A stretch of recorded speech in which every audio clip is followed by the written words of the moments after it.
ವಿಪಕ್ಷದ ನಾಯಕರು ಯಾರಾದರೂ ಏನಾದರೂ ಜಾತಿ ನಿಂದನೆ ಅಂತ ಕೇಸ್ ಬಂದ ತಕ್ಷಣ ಯಾರೋ ಕೇಸ್ ಕೊಟ್ಟರು ಅಂತ ತಕ್ಷಣ ನೀವು ಕ್ರಮ ಜರುಗಿಸ್ತೀರಿ.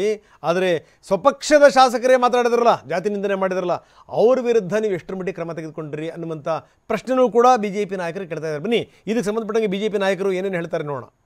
ಷಡ್ಯಂತ್ರದನೋ ಇಲ್ಲೋ ಗೊತ್ತಿಲ್ಲ. ನಾವು ಸಮಾಜ ಸೇವಕರಾದವರು, ಜನಪ್ರತಿನಿಧಿಗಳಾಗಿ ಕೆಲಸ ಮಾಡ್ತಕ್ಕಂಥವ್ರು, ಸಮಾಜದಲ್ಲಿ ಆದರ್ಶ ವ್ಯಕ್ತಿಗಳಾಗಬೇಕೇ ಹೊರತು ಸಮಾಜದಲ್ಲಿ ತಪ್ಪುಗಳನ್ನು ಮಾಡಿ ಅಪರಾಧಿಗಳಾಗಬಾರ್ದು.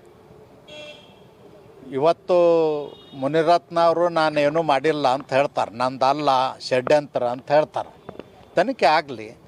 ಅಕಸ್ಮಾತಾಗಿ ತಪ್ಪು ಮಾಡಿದರೆ ಅವ್ರಿಗೆ ಕಾನೂನಿನ ಕ್ರಮ ಆಗಬೇಕು, ಇರದಿದ್ದರೆ ನಿರಪರಾಧಿಗೆ ಶಿಕ್ಷೆ ಆಗಬಾರ್ದು.